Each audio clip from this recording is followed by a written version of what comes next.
Hey everyone, welcome back to my channel. Today I've got a different kind of video prepared for you guys. If you've been to my channel, you've seen that I am a law student and I don't talk about it much. But as the new year begins and people are going to make decisions for where they want to go to uni this year or what they might want to pursue in uni, I thought this would be perfect for me to talk about. So yeah, for background information, I'm a law student. I'm in my second year of uni and I'm currently in my January term, which is my second period term, which means I'll be going through my optional modules this year and I'll be looking at a lot of different law subjects, modules, topics that I haven't discussed before. That also means that later this year, June-ish time, I will be probably completing vacation schemes that I have applied for. Yeah, that's it. I'm a law student in my second year. We're gonna talk about like 3 different things here. So I'm gonna list them all out for you. I'm gonna talk about them all accordingly. So the first thing is my journey into law. So my journey into law, I feel like was quite unique because everyone else like knew they wanted to do law, chose law for A levels, chose something very closely related to law for their A levels, but I never did that. So I know like almost everyone, when they pick their A levels, they pick law, politics, anything closely related to the subject, history, whatever, they picked it. However, I didn't because I never knew I would ever go into law as a subject. I chose law kind of like as a last option, and the subject I was doing in A levels was not related to law at all. It was very different. The only thing we did closely related to law was revise some constitution, but it was not about law entirely at all. It just has some implications of law. So when it came to making my decision for where I wanted to go and what I want to do for my uni years, I could not decide. That was something that I found very difficult to decide on, and I was picking between physiotherapy or law. Physiotherapy being because I visited a physiotherapist once, so I kind of got a gist of what that was. But law, I'd never picked on it. All I knew was that my uncle worked in the field. That's all I knew. So for me, I had no previous knowledge of law, and when I got into uni, it was a very big change for me because I didn't know what to expect content wise, what I was supposed to do, like exam revision, studying wise, all of that. It was very new to me. So that's kind of my history and all, how I got into it. I picked citizenship for year 9, did it to year 11, completely dropped any aspect of law for A levels, did something completely different for that. Wasn't even sure that I was going to pick law as a subject at all. When I went to go write my personal statements, I was still considering whether I should write 2 different types of personal statements because I was just not sure on this idea of law at all. It came out of nowhere. Mainly because my teachers kept saying, oh, with this you could go into law, and I was thinking maybe.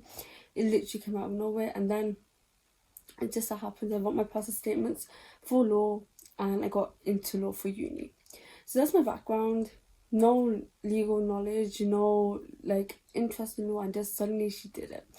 But yeah, so the second part of law that I wanted to talk about was getting into uni. Now, the stage from getting into uni from school is very different because I feel like there's a lot of leniency in school and they always really want to help you and guide you, and that's not saying that it's not there all at uni, but the type of support they give and how you get it is different. So in school, I was very used to a teacher telling me like, oh, we want this done from you, we're gonna keep an eye on it, and you just have to make sure that we can always see what you're doing, how you're doing it, and we're gonna give you a step-by-step guide. You just have to follow that guide. In uni, it's like, we want you to write this essay, you're gonna have to write it and you might need help with it, but then you have to, you know, work in accordance to our time to get that help. It was very different for me, especially with this whole hybrid working online and in person. I was not used to that at all, so that was something I had to get used to. But eventually I did, and it genuinely took a year for me to get used to that entire pattern of work. And no one talks about that. It's very like in its own spectrum of things. No one talks about the big jump of guidance. I know everyone says they're not gonna, like, lecturers aren't bothered. They are bothered, but it kind of, you need to show that you're bothered too. In school, even if you're not bothered, they push you and they just make sure you get out with something. In uni, if you're not bothered, they're not going to be bothered, but if you're bothered, they are going to be bothered. And no one actually ever speaks about that jump, and I wish I knew that. So the third thing I want to talk about, and what I wished I knew before I went in, was vacation schemes, training contracts, legal placements, how to write a law essay, all of this, right? All of this, if I knew it beforehand, I feel like my first year could have gone so much better. I feel like I wasted my first year, going back to my previous point of no one tells you how different that jump is. I feel like I wasted my first year because I didn't know that that was going to be expected of me. I didn't attend any open days. I literally just went from uni home, and I feel like I could have just done so much more in my first year.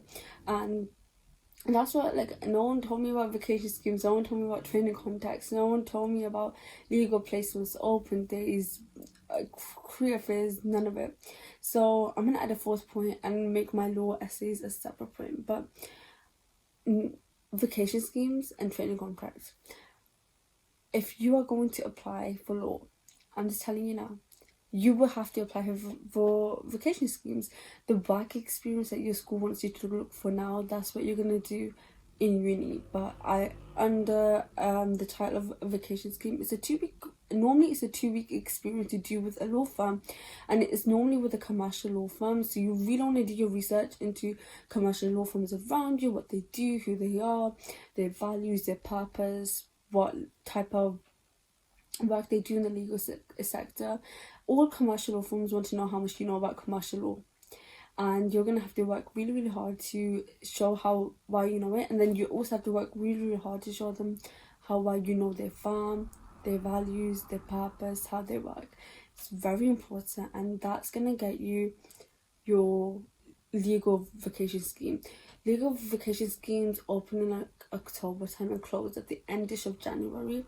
So you're going to want to work hard to get enough experience from your first and second year. Even your second year, if you can build so much, like a lot of experience before you apply for the vacation schemes, you're going to have to get that done so you can apply for those vacation schemes accordingly. Everyone wants to know what experience you have. Everyone wants to know that you're not sitting down doing like nothing. Everyone wants to know that you're attending opening days, attending any sort of experience type of work that you can do. That's what's important to them. So that's my biggest advice. Don't waste your first year. Even if it means, right, you attend 5 open days, that's 5 like 1 hour open days that have given you experience. You can write about those in CVs. You can literally write them down when they talk about experience in the application form. But if you've got something to write about, it's all there. It's very helpful, and it's very, very network building, which means that you know people in and out of the sector, and you can literally mention these names that you've learned in your application form. No one's stopping you, and it shows that you're more internally known, and it gives you that leverage. So number 1, attend your open days so you can apply for good vacation schemes, and don't slack back in your first year. Whilst you've got the drive, go for it. Attend volunteering, work experiences, workshops, open days, anything you could think of. Do it all. Open days are the biggest yes for me, like, because you're gonna open days, you're gonna have to apply for them, you're gonna get in, but when you get in, it's only an hour of your day. You don't have to be long-term committed, and you learn so much. So attend the open days and get ready to build a lot of experience for your vacation schemes quickly. Research the law firms. Training contracts, they're not all explicitly available, and that's something I didn't know. Certain law firms only allow those who've done their vacation schemes to end up on the training contract program. So everyone does it 2 years in advance. So if you attend a vacation scheme for 2023, for example, you're going to be put forward for the 2025 training contract if you're successful. And that's one thing that's very important when you're doing your research about your law firms and you might potentially want to do a training contract there. See if they explicitly have applications for training contracts, or if they're going to want you to go through the vacation scheme and then do the training contract, because then you know what you're working towards. Not all law firms are going to let you have a training contract with them, and that was something new. I didn't know that all law firms didn't have applications. I thought all of them did. They don't. Sometimes you have to go through the vacation scheme. So that's the second thing you want to know. Just make sure that you know if your law firm that you want to apply to, if they have explicit applications, or if they want you to make the applications within the vacation scheme, because that can actually hold you back a lot if you don't know about it. Training contracts, yeah, explicit, they can be internal, and you're just gonna have to learn as you go on, because your uni teachers don't tell you about that. Your uni work and your like law legal experience, that's all separate. Your teachers don't know what you do inside of the uni or outside of it. You can be attending your lectures, but whatever experience, open days, vacation schemes you apply for, they don't know about it. The only thing they do know about is your legal placement. So number 3, legal placement. That was such a weird 3. Number 3, legal placement. One important thing about the legal placements is they're not compulsory, but they can be very, very beneficial to you, because they give you a year's long worth of insight of how to work within the legal field.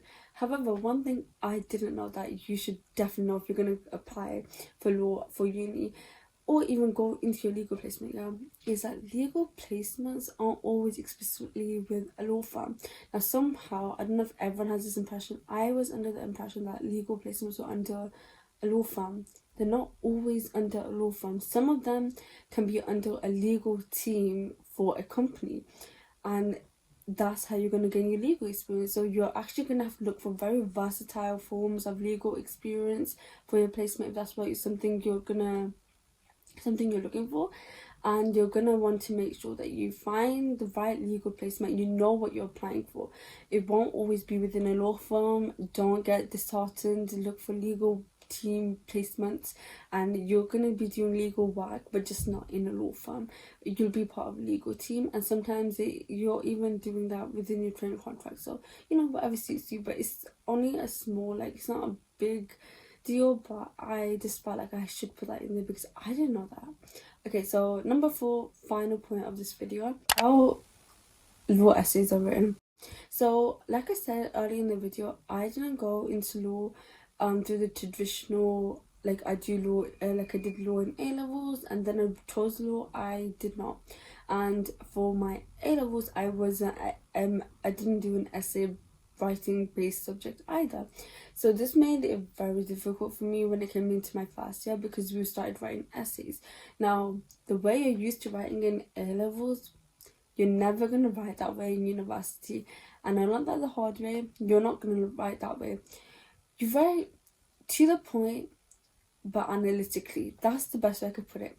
You don't write descriptively. You don't write like an English literature essay. That's the best way I can describe it. You write this is what this judge said. I agree with this. I think they could think differently of this. That's it. And that's how most of the essays are written, very to the point. And when you overthink it, you actually are putting yourself down to failure. And that's one thing I wish I would have known. Law essays are actually a bit hard to grab the concept of. So if you are going to choose law this year, one thing I really, really highly recommend is start practice writing essays now. You can't submit them, and I understand that, but you could start getting the hang of it.